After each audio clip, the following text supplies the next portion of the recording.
Do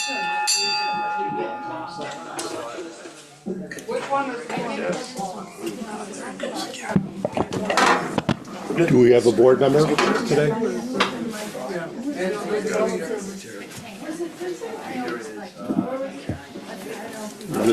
Thank you, Lauren.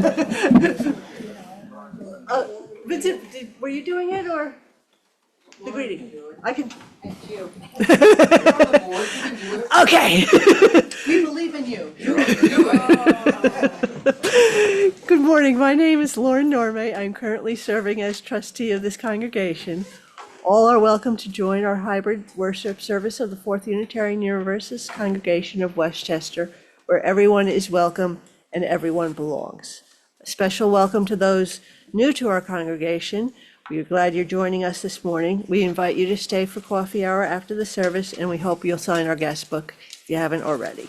We are a liberal and inclusive community where members and friends gather to support each other in their spiritual journeys and to give service to the wider world of which we are part. If you would like to learn more about our congregation and our faith tradition of Unitarian Universalism, we encourage you to connect with Harold Stillman, myself, Lauren Normay, or Gretchen Grimm from our membership committee after the service. If you're joining us on Zoom, please put your name and contact information in the chat and someone will reach out to you. You can also visit our website at www.fourthuu.org.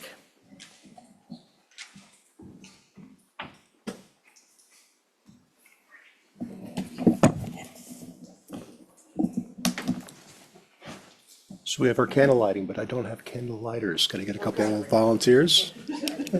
You have to do the camera, Gretchen. You got the camera? The camera? Yeah.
Use David's.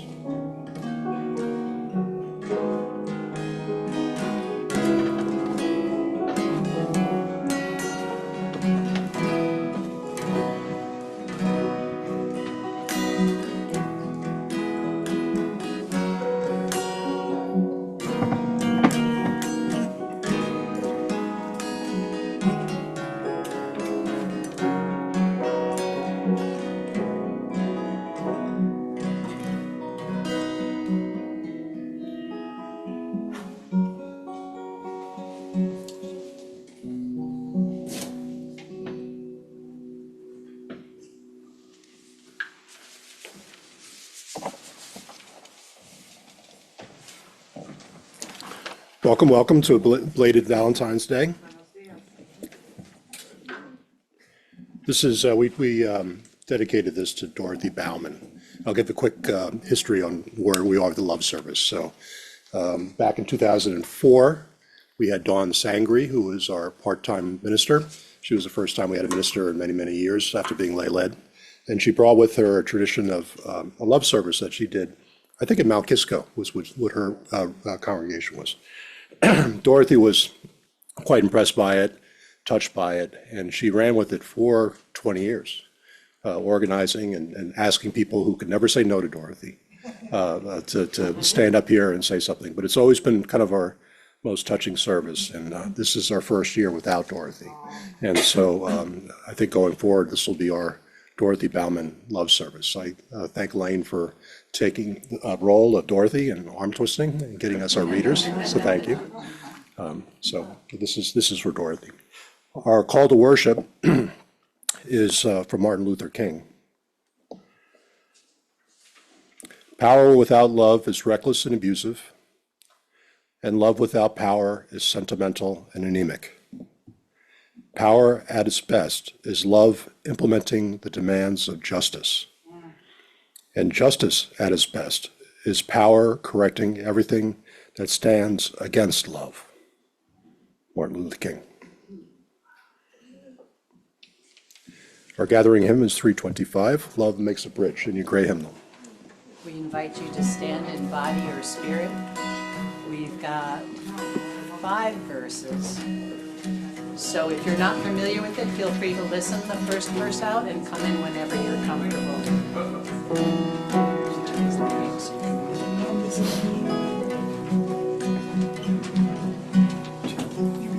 Love makes a bridge from heart to heart and hand to hand.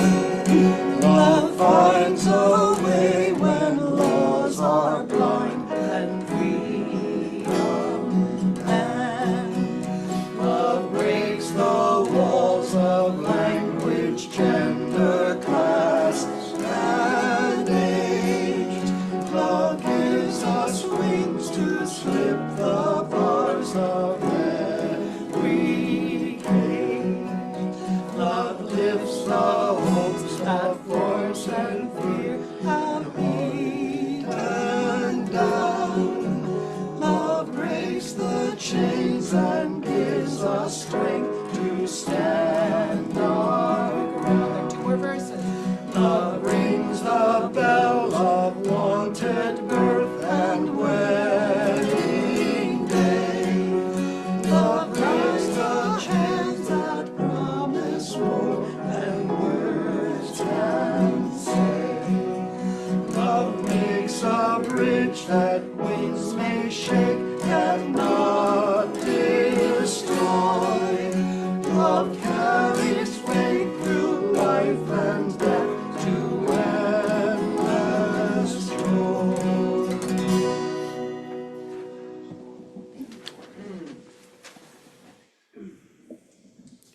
Lauren, when you come up and light her chalice.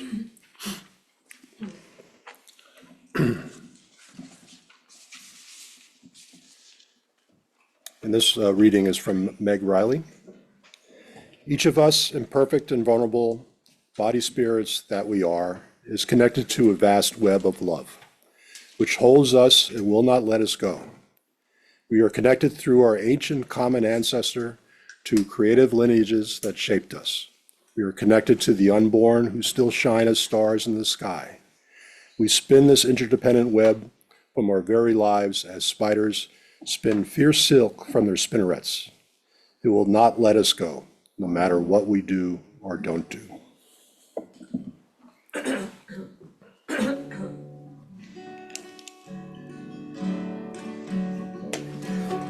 May this chalice ever be a symbol of our unity, that in this hour we now unite our separate flames to make one light. And can we say our affirmation together? Love is the spirit of this fellowship. This is our great covenant, to dwell together in peace, to seek the truth in love, and help one another. So we do have a responsibility. It's on the small piece of paper. Love is hard. Love is hard.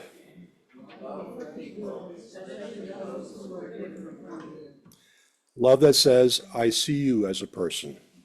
Love that says, let your unique light shine in the world, because each of our souls touches the divine mystery. Love that says, we're on a journey together, and my fate is tied up with yours. Love that grabs you and won't let go until your whole life is dedicated to siding with love. Love that changes the world. Love is hard. Do it anyway.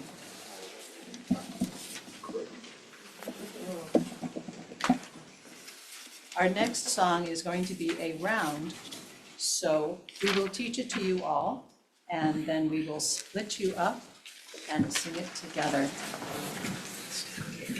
Yeah. Oh,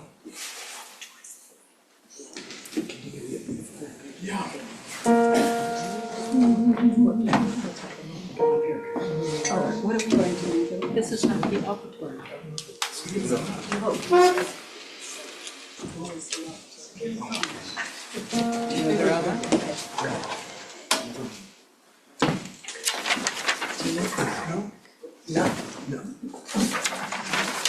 Later.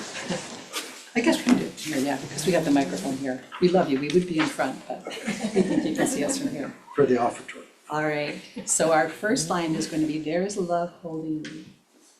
What is that? There is a love holding me. There is a love holding me. There is a love holding all that I love. There is a love holding all that I love. There is a love holding all. There is a love holding all. I rest in this love. I rest in this love. Let's try it out. There is a love holding me. There is a love holding all that I love. There is a love holding all. I rest in this love. All right. Jim, you want that side? Carol, you want this side? And I'll take the last two rows. Okay. It's going around. It's around. So, big parts. Yeah, we'll just bring it back. So, yeah, we'll just take these last two rows. You guys with me, we'll start. All these months of rehearsal. There is a love holding me. There is a love holding all that I love. There is a love holding all that I know. There is a love holding all there is a love that's holding me. There is a love holding all that I love. There is a love holding all that we love. There is a love that's holding all. I rest in this love. I rest in this love. Yes, there were two verses, and I apologize to my group. Give yourselves a round of applause. Something on a Sunday morning. So this is our time to share our joys and sorrows. And I invite you to grab a mic from Bob, and I can light a candle.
del amor.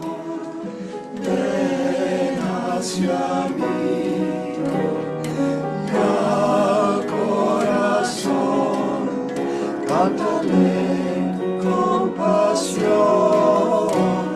Sopla volar sobre el mar hasta moldear la justicia de la vida. Al Rey amén, libérame, fuente del amor, ven a mí, ven a mí. Spirit of life, come unto me. Sing in my heart all the words of compassion. Blow in the wind, rise in the sea, move in the hand, giving life the shape of justice. Roots hold me close, wings set me free. Spirit of life, come to me, come to me.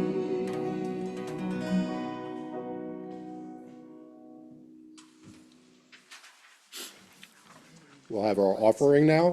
Who's our second offering today? Is it Fred's still, or? Open Arms. So we have two baskets. This is for Open Arms for refugees who are going through a very difficult time with Afghani immigrants, and this is for the good welfare of the scholarship.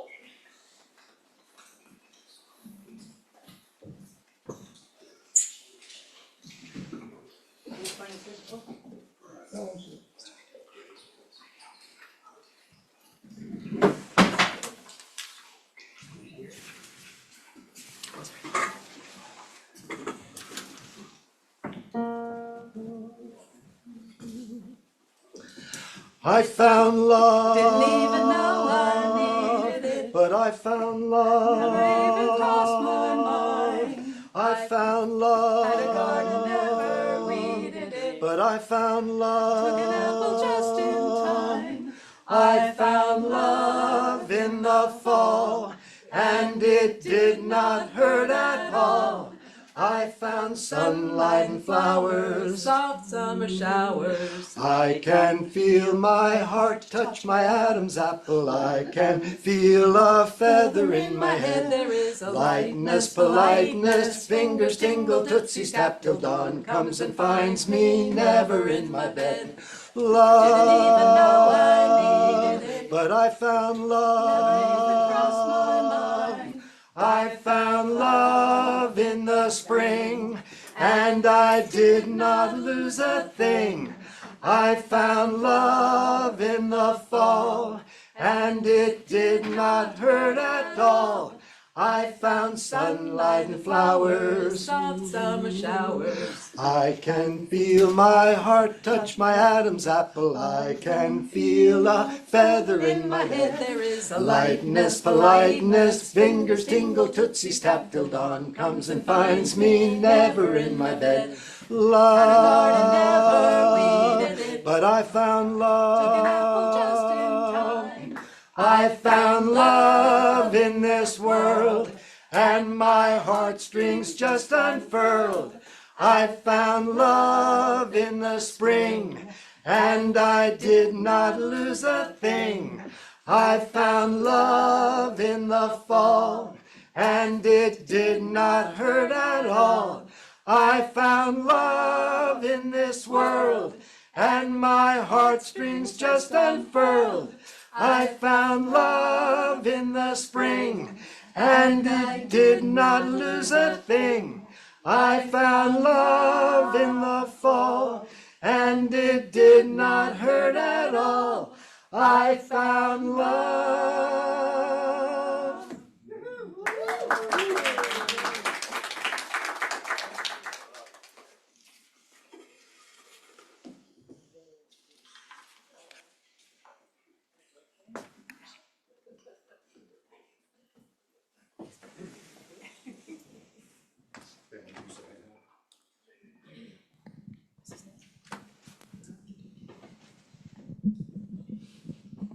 This is on, right? Okay. In her book, All About Love, the late poet Bell Hooks writes, "The word love is most often defined as a noun, yet all the more astute theorists of love acknowledge that we should all love better if we used it as a verb." She also reminds us that the practice of love offers no place of safety. We risk loss, hurt, pain. We risk being acted upon by forces outside our control. You know this. If you've opened your heart to anyone, there is no love without risk. People are not loving and loyal all the time. When any of us feel vulnerable or unloved, or we struggle to maintain love and loyalty, it might feel liberating to remember it doesn't mean that we're unlovable or less than whole. It means that we're human. Each of us knows something about how love works. How do you know about how love exerts its power between people and beings? What has love taught you about the beauty and the bitterness that can arise from its presence in our lives?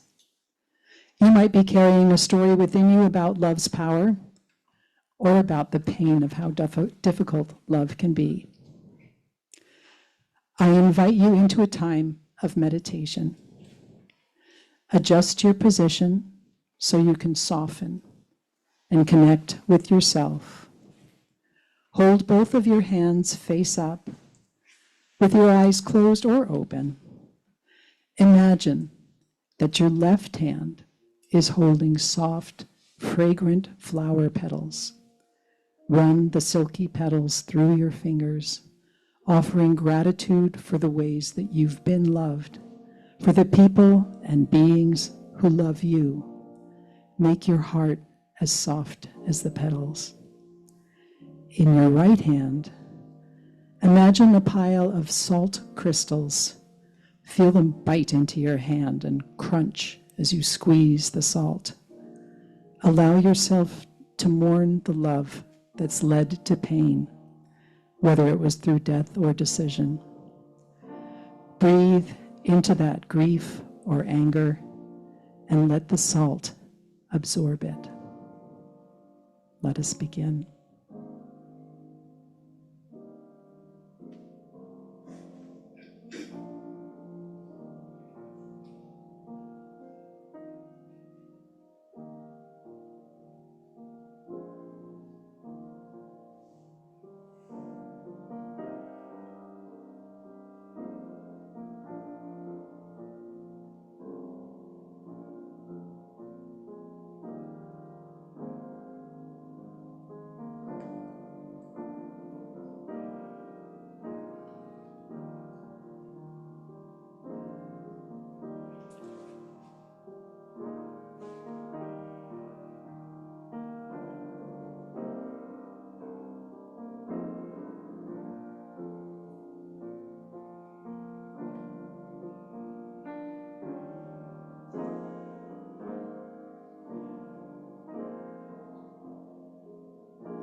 I invite you back and thank you for sharing this meditation together.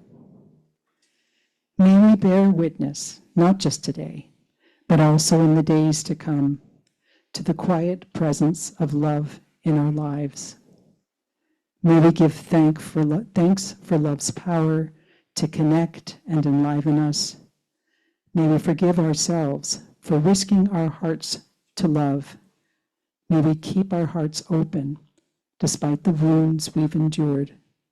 And may we offer one another deep respect for being willing to say yes to love.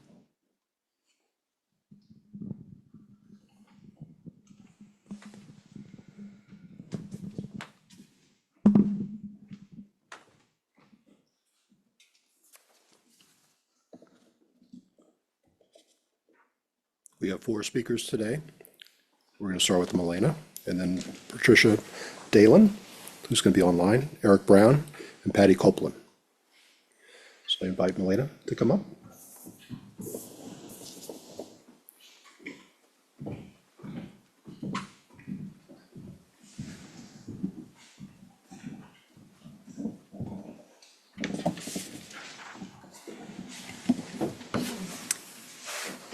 Good morning.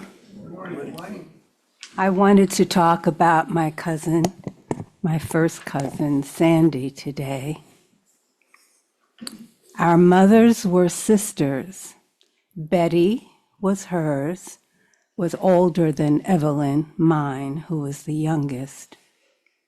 The sisters were children when their mother brought them with their older sister, Minnie, to America. Sandy was 8 years older than me, so we didn't play or hang out at all as children. But my mother adored her and always said I should try and be just like her. Notice the word try, because it was assumed no one could ever measure up completely. She was my model for what I should grow up to be. So I did go to college and became a teacher like her, but I never did wear knee socks, nor was I as good and kind. When Sandy and I connected as adults, we were both having trouble in our marriages.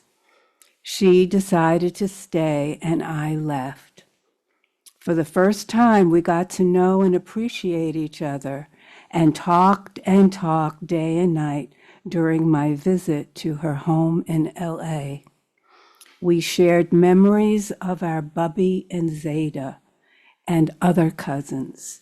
She was interested in our family ancestry, and together we delved into the stories of their flight to America from Ukraine, and we were in awe of their courage as they crossed to the new land and established themselves here. Whenever we spent time together, we tried to remind each other of Yiddish sayings so that we could keep it alive. Maya Angelou said, "People will forget what you said. People will forget what you did, but people will never forget how you made them feel." This is what comes to mind most of all when I think of Sandy, how good I always felt about myself whenever I spoke with her.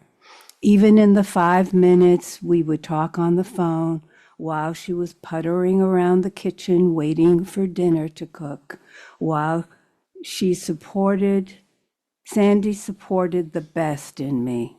She never gave me advice unless I asked for it, and that advice was always wise.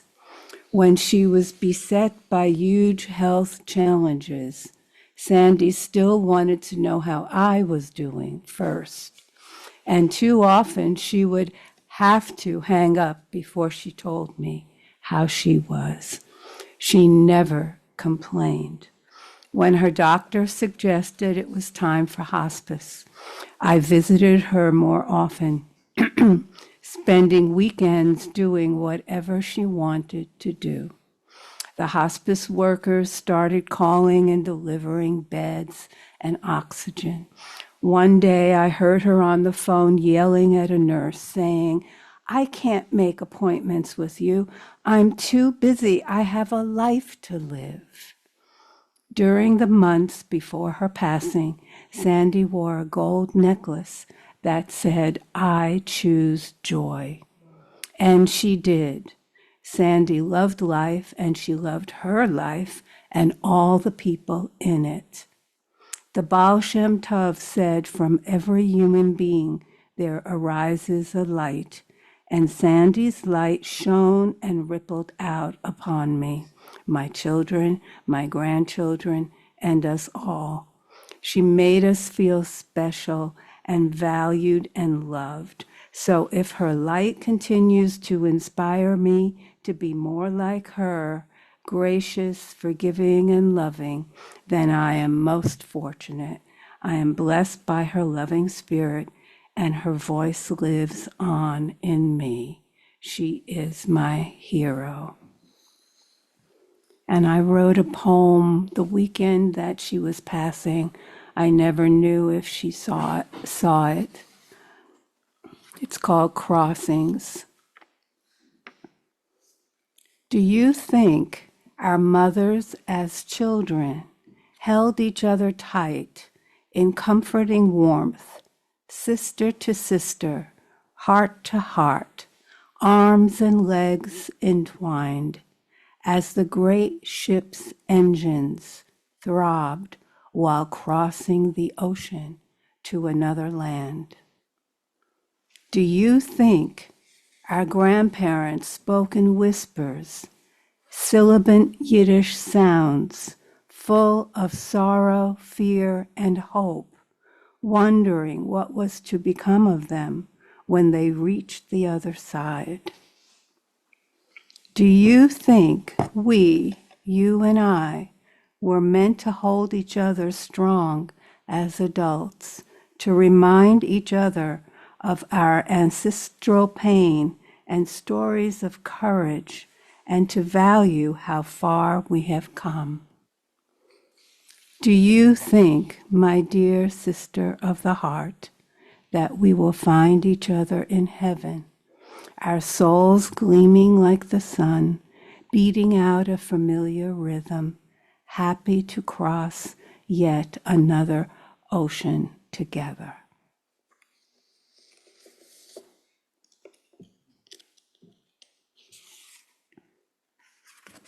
And may I pass around a picture? Sandy's the tallest one. And there's me, my mother, and a second cousin who's still with us. Thank you.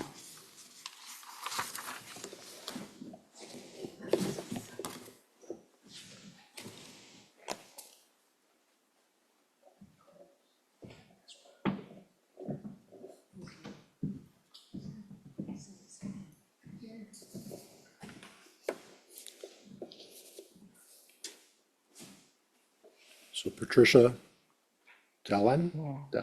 Is that how you Yeah, pronounce it? yeah. Yeah, can you hear me? We can hear you. Great. Share. Yeah, that's beautiful. Thank you. Ah, so, um, I guess my offering today is I wanted to read, and probably many of you are familiar with Mary Oliver's Wild Geese.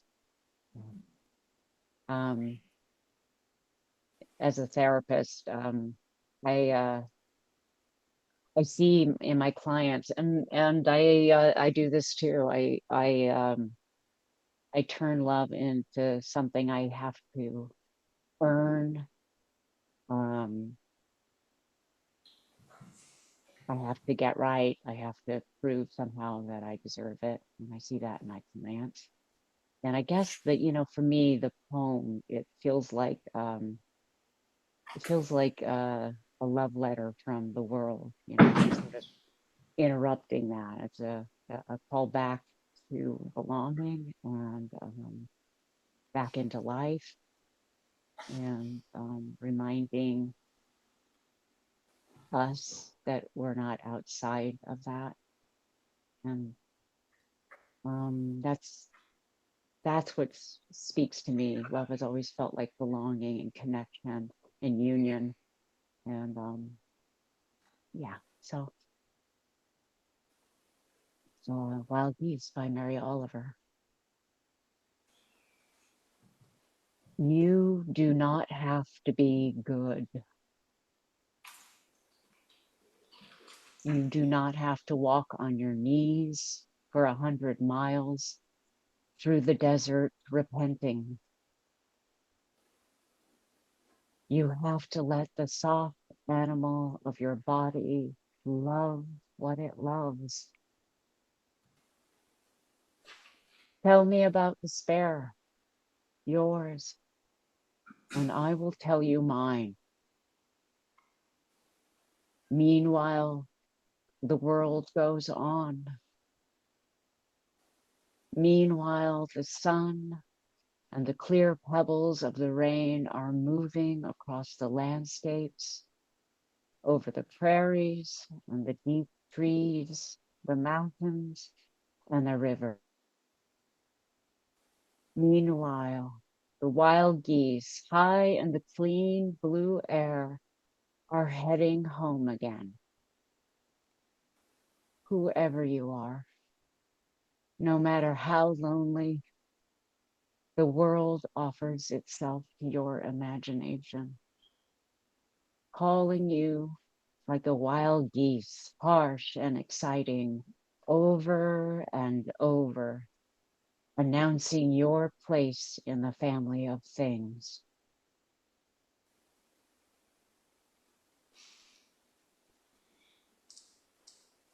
Thank you.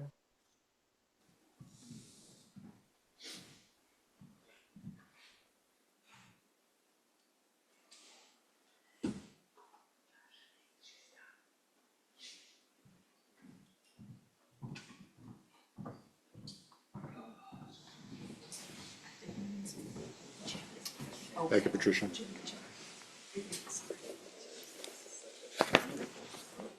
I invite Mr. Brown up to the stage.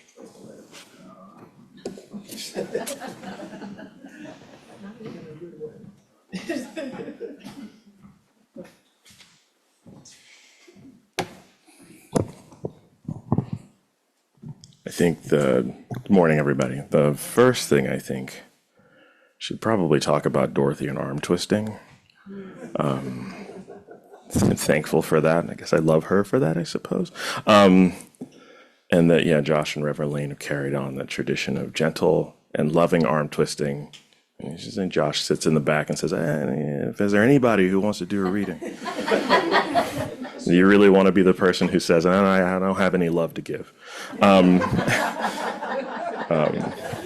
But I think anything that I start with would have to start with my family. I have like 25 first cousins. I'm going to name them all. No. But Pam and Clark unlock things. You know, when you partner yourself with someone, they unlock things in you that if you look and want to do that, they can bring out the best in you.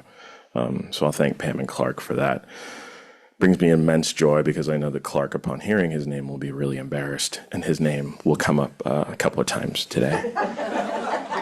So I'm going to tell a couple of stories that actually don't have anything to do with Pam and Clark, really is tangential. There are a few types of love, right? There's the familial love, there's the romantic love, there's the sort of love of hard work, sort of that sort of strength and sort of powerful love. And then there's the love that stems from gratitude. So I'm going to tell you a couple of stories about that. The first thing for which I'm eternally grateful, Jim and Carol and Pam Parker, being able to sort of give the thing that I have back to, I'll say God, we'll just use it as a filler. I get it. But growing up the way that I did, you had service, you have talents, you give them. And then I went through a stretch of my life where I was just, going to brunch and doing that. And I was like, wow, that's a thing that people do. That's fun. And then coming here, the ability to give back in a way. There's a finger tap of the universe that said, okay, but brunch is over. It's an open piano. Go get it. And I said to myself upon hearing Pam play Longtime Son, she's heard this story before, that that's when I felt the tap on the shoulder. He's like, hey, buddy, come on, man. It's a nice place. There's light streaming through the building. You're too old to be going out to brunch anyway. Go play. Give back. Go play. And so I was working for a small company at the time, and I go and I said, well, there's a BH photo, and they have all kinds of stuff there. And I heard her play Longtime Son, and I was about to cry, which I was irritated by, but comforted. And I said to myself, that sounds like something I could probably play. I think I could play that. And I was in B&H buying like flash drives or something, and I saw some keyboards there. And I said to myself, you know what? If I can play Long Time Son, just the basic chords, I'll go up and ask her and say, hey, do you need some help? And so I did. And then the next time I saw Pam Parker, I asked, hey, you know, and the look on her face was not surprise or anything else like that. It was more of like, oh, hey, I was wondering when you'd show up. And, but it was really welcoming. I'm always grateful for that. And so every time I play, it makes me feel that. And so I'd like to thank Jim and Pam and Carol. And the joking and the harmony, you know, I love it when they do a cappella stuff. One, selfishly, it's less work for me. But seeing the three of them interact and how Jim is very, very adherent to the chord changes. Carol is very much like, where's the sheet music? Guys, what is going on? And then Pam is like, you got a gospel chord in there you want to throw in? I don't care, whatever, it's fine. So that has been a place for which it's hard to express how grateful I am. Second story. We have one child. And we came here in a way seeking a place that would give Clark some sort of grounding in a world where if there's a gap in sort of if there's a spiritual void, it will be filled. And I have, because of my background, have a deep sense of, I think you think you're right, but I honestly think you're really, really wrong. And I wanted to be in a place that was about being able to ask questions, being able to form what you feel is your baseline. And so you find God in whatever form that is.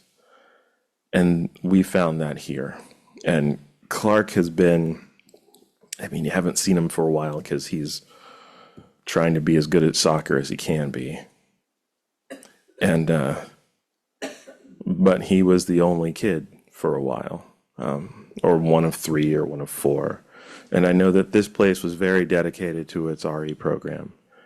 And so one day we were sitting around, and there's been a lot of talk about that. And Josh came up to me out of nowhere and said, hey, listen, Eric, I know there are not a lot of kids here. We don't have an RE program at the moment, but I just wanted to let you know, when the time comes, I promise you, even if it's just me, Clark and I will go through the process. We'll form it to him and however he wants to do it, and we'll get it done. And so having met Josh before, I understood that the day would come where eventually he would say, hey, it's time for me and Clark to get together. I think there are a lot of things that could be said about Josh. I think he's a man in the spirit of the moment that there are not too many of, where a person who is a man, but not in the sense that stereotypical, or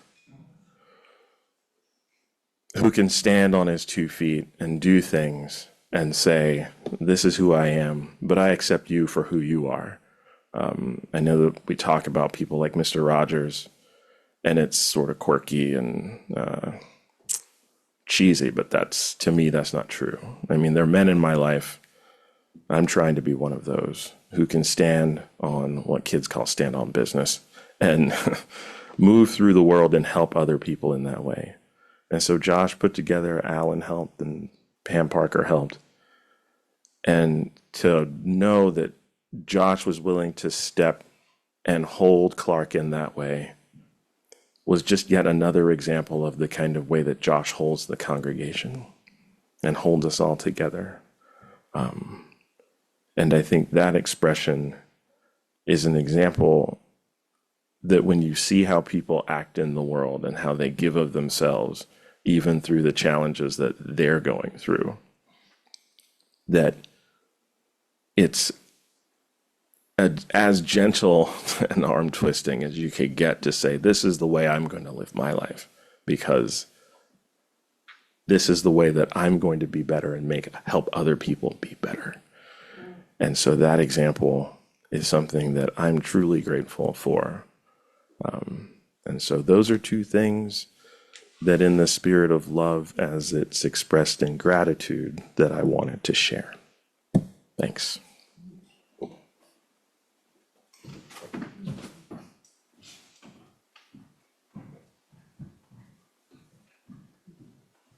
And our last speaker today is Patty Copeland.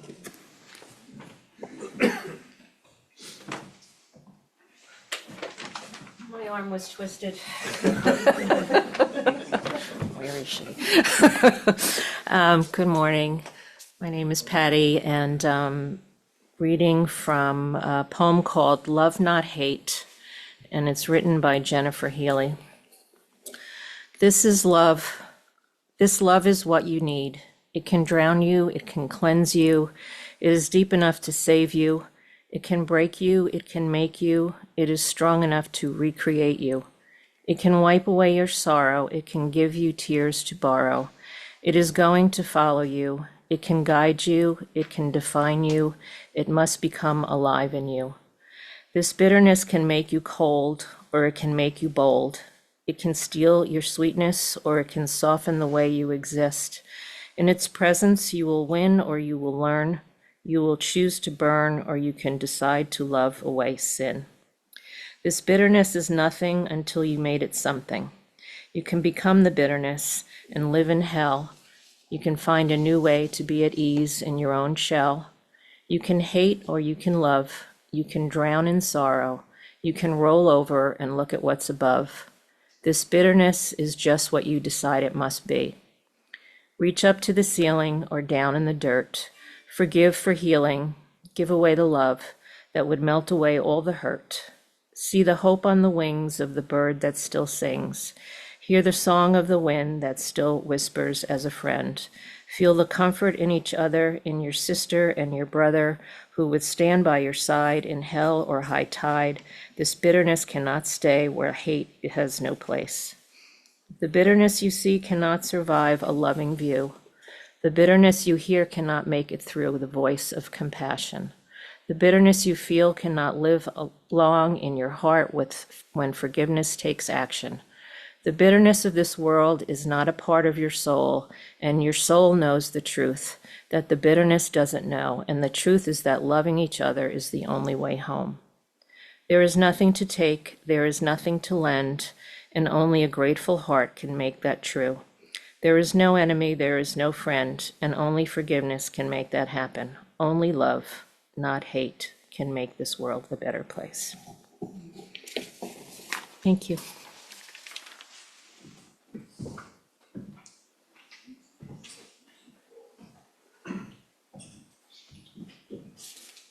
We have one more reading that Lane's going to help us with. We have an opportunity for congregational announcements. Next Saturday is our Lose the Blues gathering, where we gather around people that we love and who love us. In the spirit of this service, I encourage you to come, bring some wine. It always helps as a good social lubricant, and maybe a dish to serve, and we'll have some games. It's fun. So it'll be here at 6 o'clock, Carol, on Saturday, the 21st. So I'll invite, anybody else have any other announcements that we need to cover today? I'll invite Lane up for her reading.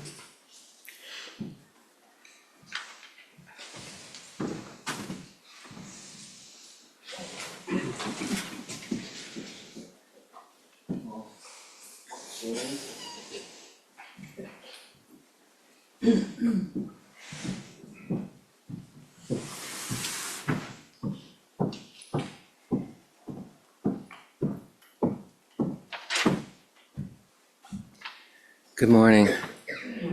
This service is, I'm telling you, it's the best service of the year. It's so wonderful. Thank you for everybody that's shared.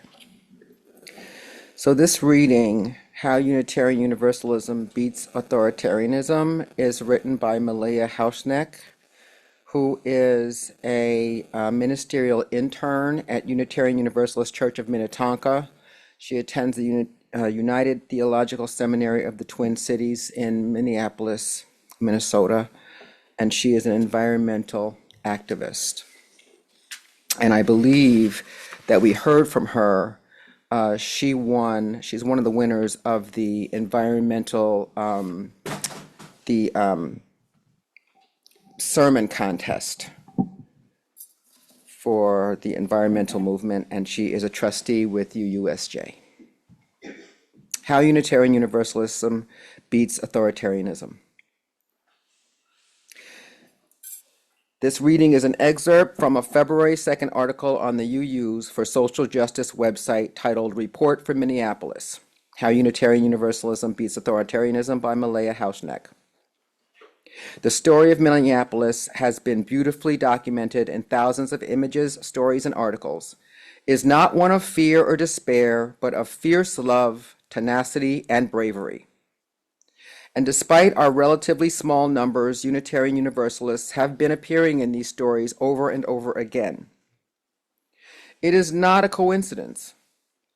Our theology of radical interdependence, universal human dignity and worthiness, and responsibility to act on and for love turns out to be the ultimate weapon against authoritarianism.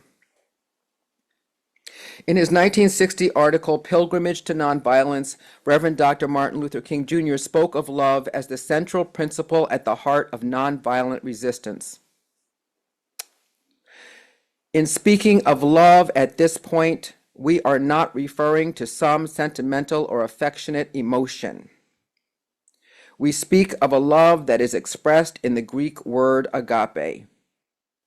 Agape is not a weak, passive love. It is love in action. Agape is love seeking to preserve and create community.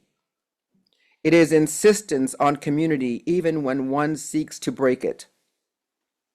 Agape is a willingness to sacrifice in the interest of mutuality, unquote. Yes, the people of Minneapolis are scared, but Minneapolis is also full of love in action. There is hope in the fact that, in King's words, quote, the continuing community creating reality that moves through history, unquote, is moving through Minneapolis right now. Whether you call it, as King did, the Holy Spirit, or you call it the Spirit of life, or you understand it as the best of our common humanity. Thousands of people are patrolling the streets, monitoring bus stops, delivering groceries, watching each other's kids, distributing whistles, teaching and training one another. They are waking up at 4 a.m. to stand on freezing street corners, shifting work schedules, foregoing comfort, and increasingly risking their own safety because they recognize that they are interdependent. They are seeking to preserve and create community. They are willing to sacrifice in the interest of mutuality. Agape. The most valuable piece of advice I was ever given was to worry less about what I should do and focus on who I am called to be. Not because what I do doesn't matter, but because of how much it does matter. Who I am determines what I do, especially under pressure in times like these. The idea that we are caught in an inescapable network of mutuality, tied in a single garment of destiny, may be the most savagely beautiful and terrifying thing I can imagine right now. And yet, it is the cornerstone of my faith. So who am I called to be? When I ask myself what I should do, I can quickly become overwhelmed. The need is enormous, and it is easy to get lost in questions of strategy and effectiveness. But when I ask who I am called to be, I can focus on how I should show up to other people, grounded in my values. Every successful movement for resistance and change included not only dissenting leaders, but also cooks, healers, drivers, organizers, artists, and child care providers. Something I have heard a lot lately is no one can do everything, but everyone can do something. What I want to add is that it matters that our somethings are connected. We need to remember that who we are is fundamentally people who center the principle of love because we have faith in its power. Love, agape, King said, is the only cement that can hold this broken community together. May it be so. Amen. Thank you.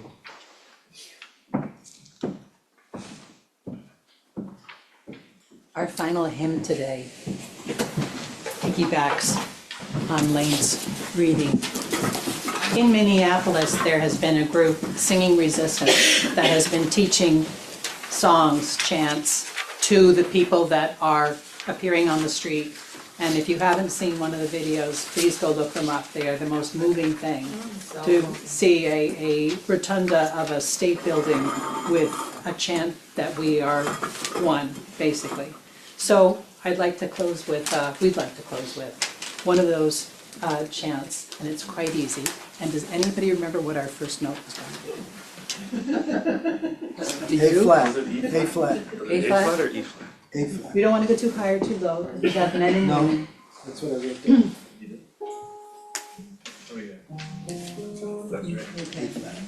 So the lyrics are in your handout. It's very simple.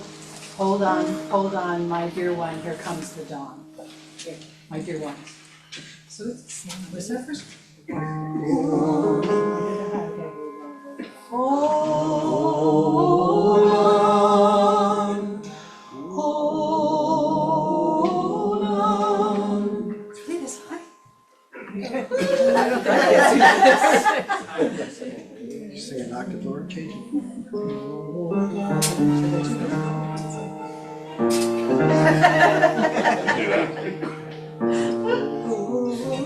Yeah, we changed it from the thing. Okay, so we'll try there.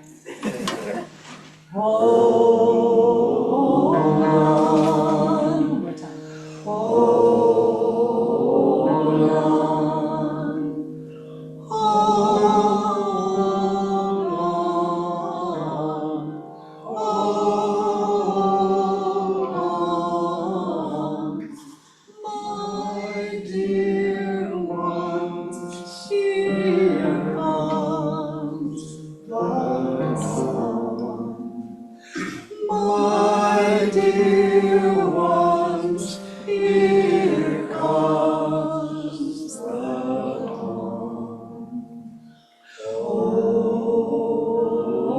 on, hold on, my dear ones, here comes the dawn. Hold on, hold on, my dear ones, here comes the dawn. Hold on, hold on, my dear ones, here comes the dawn.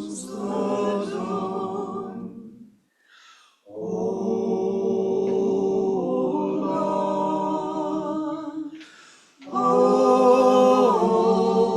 on, my dear ones, here comes the dawn.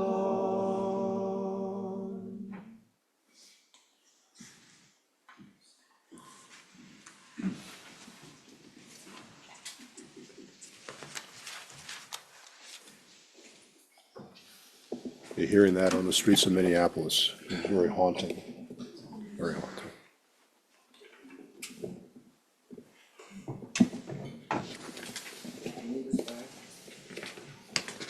No, I'm good.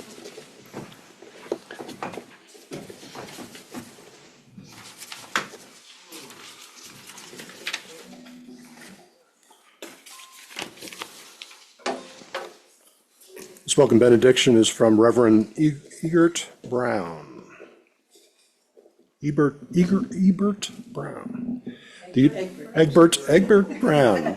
Just like I said.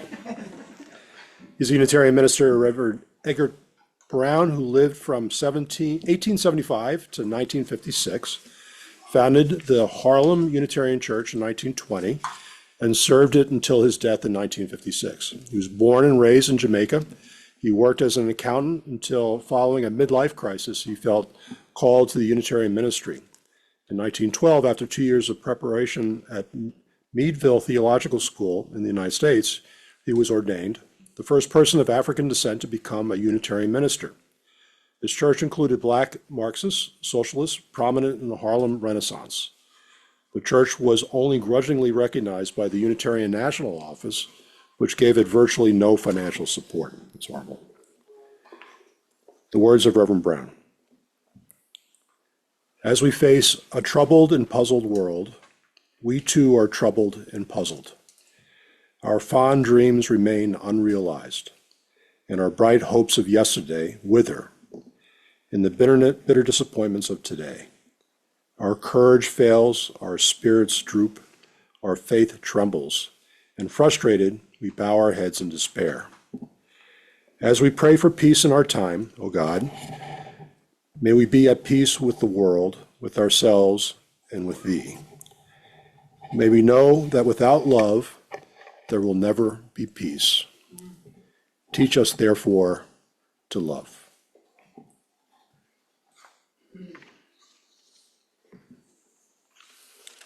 We have our chalice extinguishing words in the order of service.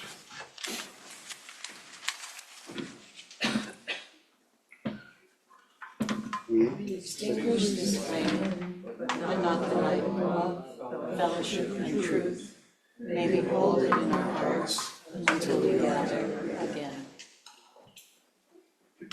And I'll just quickly add the longtime son. We had a minister, Karen Brammer, who went to Standing Rock. I think it's with the water. Yes. And she was with a number of ministers in a small car. It took her a while to get there. And it was silence. And they were very scared about what they would find when they arrived. They thought there might be some force against them. And Karen started up with longtime son. So I think of her singing in a small car, driving into danger, and how much that brought peace to her.